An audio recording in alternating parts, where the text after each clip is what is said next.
Hey everyone, it is Atia and today we're going to get into my April book mail haul. So these are all the books that I received during the month of April. We have 15 titles, so let's jump right in. Before we do though, make sure you are subscribed and that you've hit the notification bell so you're notified every time I put out a new video. Make sure to check out my Etsy shop as well as my Pingo Book storefront so that you can shop my unhaul shelves as well as all of my social media links down below and the link to join my book club, Bibliophiles Unite. And let's jump right in with the first book, which is Letters We Keep by Nisha Sharma. Thank you to, I believe, Mindy's book club. Nope, lies. Maybe. Hold on a second. Who is this from? Yeah, this is from Mindy's book club and Amazon Publishing. Like I say in every book mail haul video, when I reach out and or accept books, they sound interesting to me, but then by the time they actually get to me, I don't remember what they're about. So I will read the first half of the blurb, which says, a legacy, a mystery, a love story. It doesn't take long for ambitious freshman and aspiring engineer Jesse Ahua to learn about two university legends. One is the haunted history of Davidson Tower, where more than 50 years ago, two ill-fated lovers disappeared in a devastating fire. The other is Ravi Kumar, a privileged billionaire Nepo baby who's aggravatingly charming and occupying more brain space than Jesse has room for. Things change when a campus prank locks them both in the old tower's ghostly library. There, Jesse finds letters from the fabled lost lovers, forgotten in a hollowed-out copy of Persuasion. One by one, the letters suck Jesse and Ravi into a beguiling mystery and an achingly beautiful, long-ago romance destined to go up in flames. It's also drawing Jesse and Ravi, every bit as star-crossed, closer together.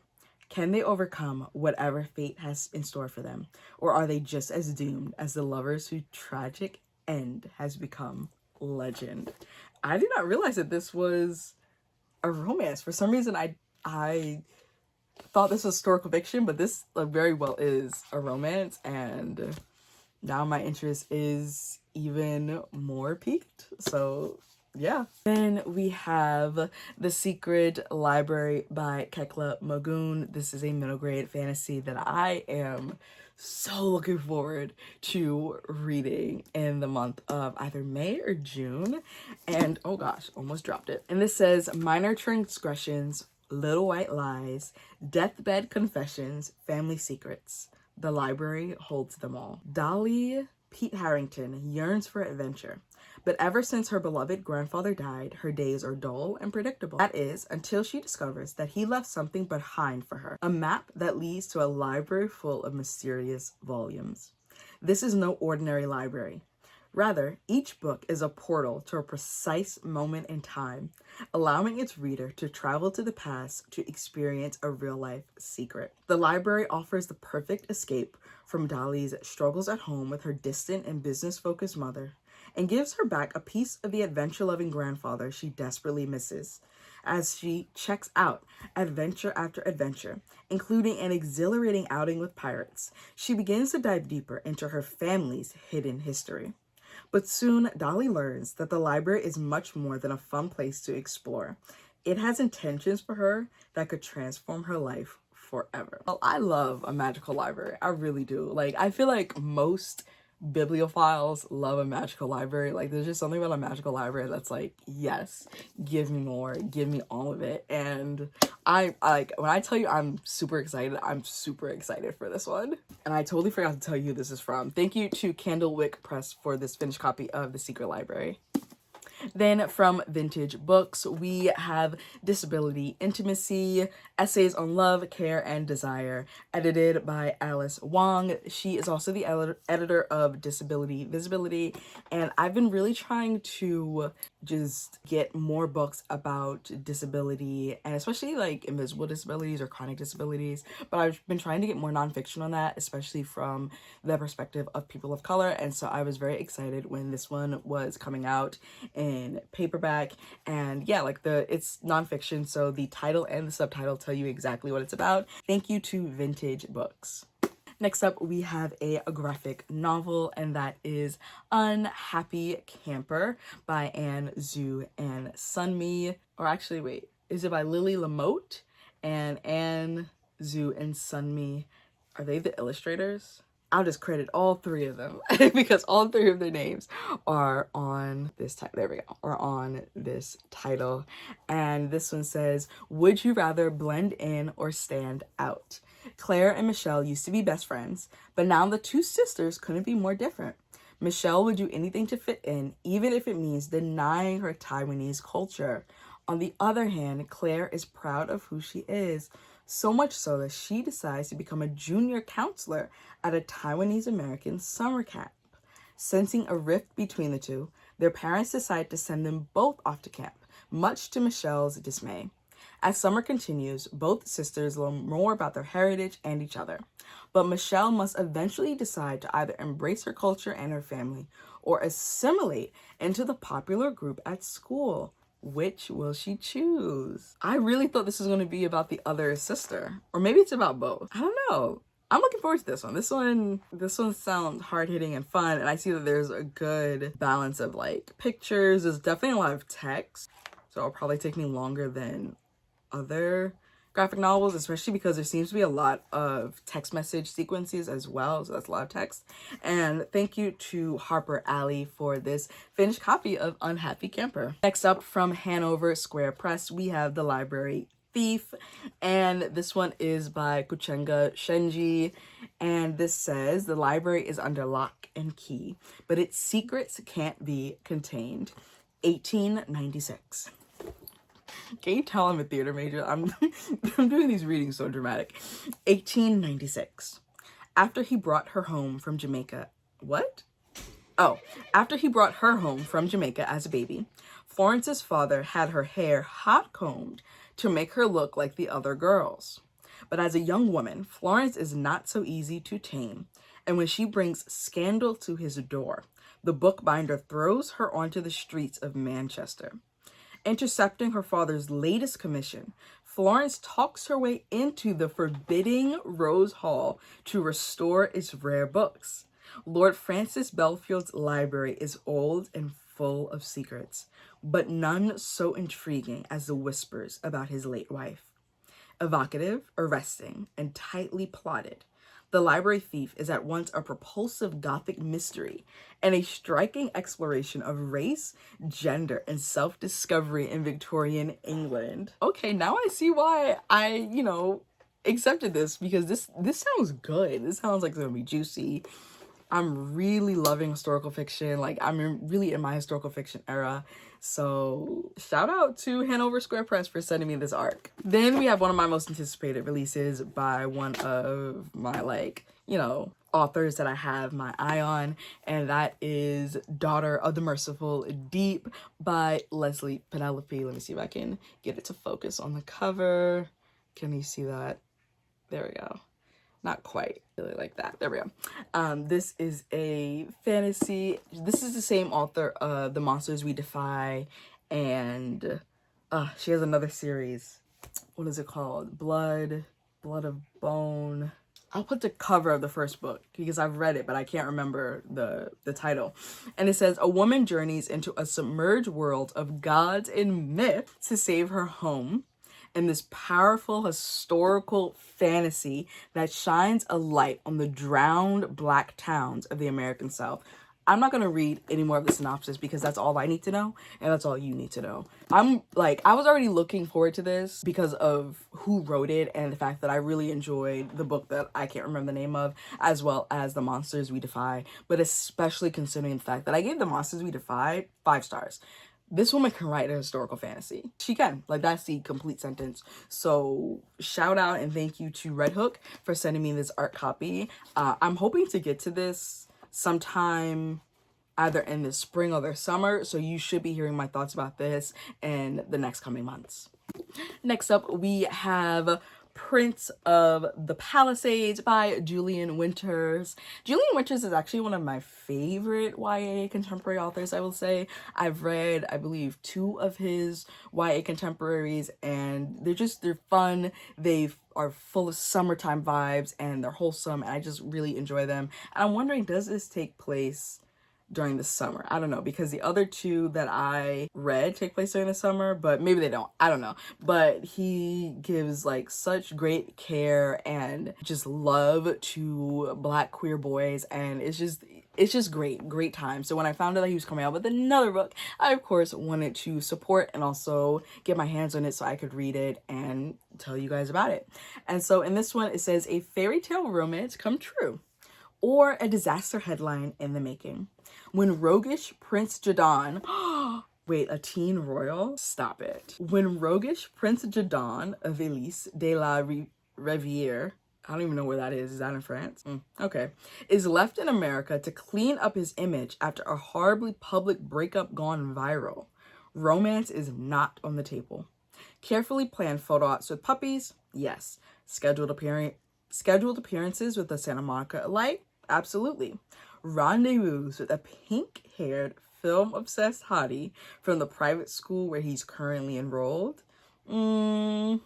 Together with his entourage, a bitingly witty royal guard, Reviere's future queen and Jadon's brilliant older sister, and a quirky royal liaison, Jadon's on a mission to turn things around and show his parents and his country that he's more than just a royal screw-up. If he doesn't prove that he's a prince Riviere deserves, well, he may not be allowed home. But falling for a not-so-royal American boy has Jadon redefining what it means to be a leader. If he can be someone's Prince Charming just by being himself, maybe that's all it takes to win over a nation. Or at least a prince can dream. Oh, this is gonna be so good. I know that's setting the expectations so high, but like I'm really looking forward to this. Also, this cover, stunning. You did what you need to do with that. Go you. Once again, thank you to Viking. Then we have 2 books here by Tor Teen, and that is going to be Blood Debts and Blood Justice. So Blood Debts came out, I believe, last year, maybe 2022.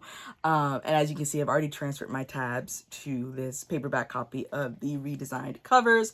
And then Blood Justice either comes out this month in May or has already come out. It's either already out or it comes out in May.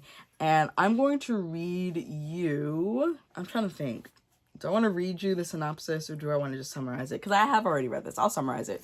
So in Blood Debts, we exist in a world where it is our world, right? It's the contemporary world, but we exist in a world in New Orleans where there are witches and magic, and you have ancestral or generational magic. And something happened about, was it 30 years ago? Yeah, 30 years ago in this family where she was once the queen of the community. Something happened, she was dethroned, and this family is reeling. We follow 2 siblings, Clement and Christina Trudeau, who are, they are the heirs to this dethroned family. They're trying to figure out who is trying to take down their family and also just finding themselves. I really enjoyed it. And I actually want to reread Blood Debts before I go into Blood Justice, because as I was flipping through Blood Debts to transfer my tabs from my other edition to this edition, I was realizing that there might have been some things that I just missed.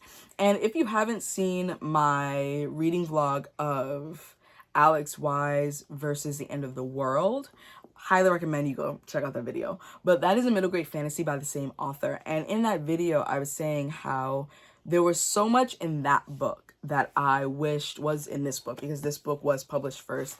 And I kind of want to go and reread this book. I don't know how to say this. Just to see, like, maybe I missed something and maybe I did not appreciate this author's writing the first time. And it's completely possible that Alex Wise versus the End of the World just, was a better written book because it maybe was completed after this one or had different editors or whatever. But I don't know. I kind of want to give this a reread. Not that I gave it a bad rating. I rated it 3.75 stars, but there was just something that was missing for me. Not that you asked about that. This isn't a review, but I'm just letting you know that I kind of want to reread this before I head into Blood Justice, which is the sequel. And once again, huge thank you to Tortine for these 2 copies. Next up from Saga Press, we have a paperback copy of Don't Fear the Reaper by Stephen Graham Jones. This is the 2nd book in the Indian Lake trilogy. Book 3 comes out, or maybe it's already out. It's either already out or it's coming out, but this is a paperback of book 2, which is also being released at the same time. This is a horror novel, and it follows an indigenous protagonist. I really want to read My Heart is a Chainsaw because I've heard such great things. That is the book that comes before this, and yeah, I'm really looking forward to it. It has major horror slasher vibes, and yeah, I just need to do it. I need to stop procrastinating and just read the damn book so I can continue with the series. And once again, thank you to Saga Press for a finished copy. Next up from Tor.com, we have Rakesfall by Vajra Chandrasekera. And this one, the blurb on the front says a fearless hallucinatory novel. What does that even mean? Okay, I don't even know. But it says that Rakesfall is a groundbreaking, standalone science fiction epic about 2 souls bound together from here until the end of time. I'm also going to read the synopsis because it's like literally 5 sentences. And it says, some stories take more than one lifetime to tell. There are wrongs that echo through the ages, friendships that outpace the claws of death, loves that leave their mark on civilization, and promises that nothing can break. This is one such story. Tracing 2 souls through endless lifetimes, Rakesfall is a virtuistic exploration of what stories can be. As our heroes reincarnate ever deeper into the future, they will chase the edge of human possibility and a dark science fiction epic unlike anything you've ever read. I might have to put this on either next month's TBR or July's TBR because this sounds absolutely delicious. And the fact that it's a standalone science fiction epic, even better. I love me a series, but sometimes a nice standalone, a nice fantasy or sci-fi standalone is just what the doctor ordered. And then also from Tor.com is book 5 in the Singing Hills series by Nevo. Nevo knows what they're doing. This series is so freaking good. Like, I don't even know what to say. I really don't even know what to say. But this one... So in this series, we follow a cleric named... What's their name? Che. And each novella is a standalone, but you get so much more in terms of character development and story exploration and context if you read them in order. And she is a cleric. They travel around, they gather stories, and each novella is a singular encapsulation of a singular story. Probably didn't explain that the way that is needed, but that's what you got. And so in this one, it says the cleric Che accompanies a beautiful young bride to her wedding to the aging ruler of a crumbling estate situated at the crossroads of dead empires. The bride's party is welcomed with elaborate courtesies and extravagant banquets, but between the frightened servants and the cryptic warnings of the Lord's mad son, they quickly realize that something is haunting the shadowed halls. Y'all don't understand. I gave book 4, which of course I can't remember. Oh man, I think it was on the back. Oh, Mammoths at the Gate. I gave book 4 5 stars. They just keep getting better.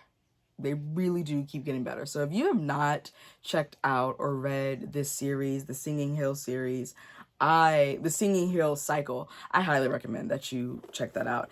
And once again, thank you to Tor.com for both of these titles.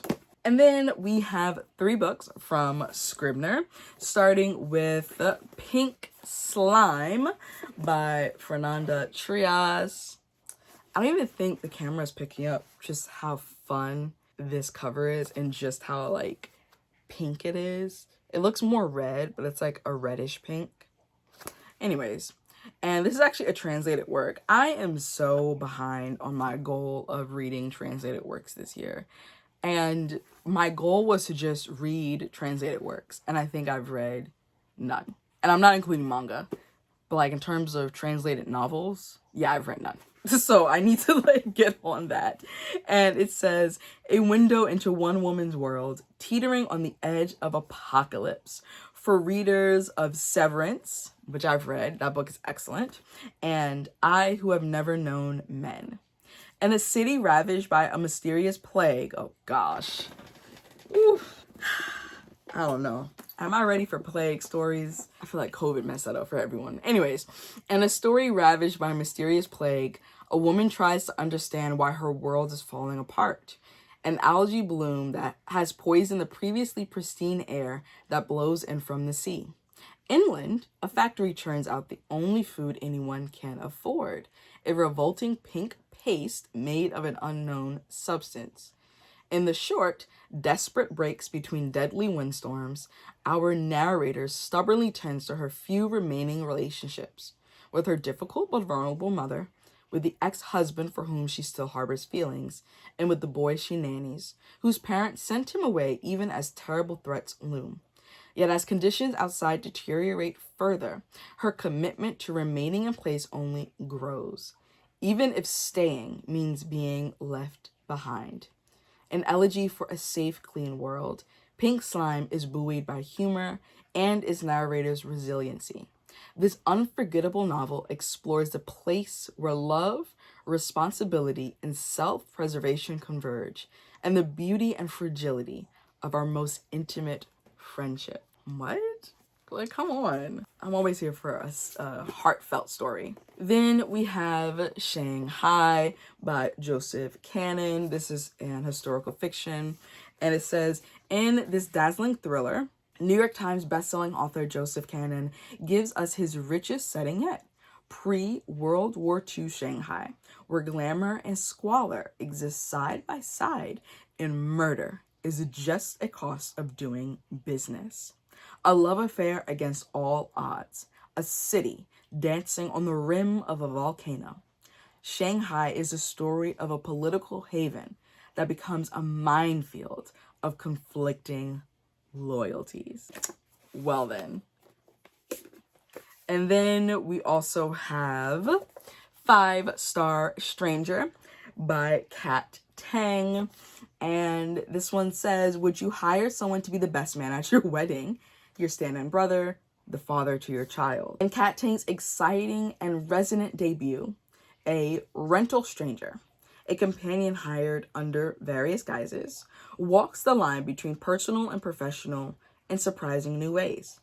5-Star Stranger follows a man who is a top-rated performer on the Rental Stranger app, where users can hire a pretend fiancé, a wingman, or an extra mourner for a funeral.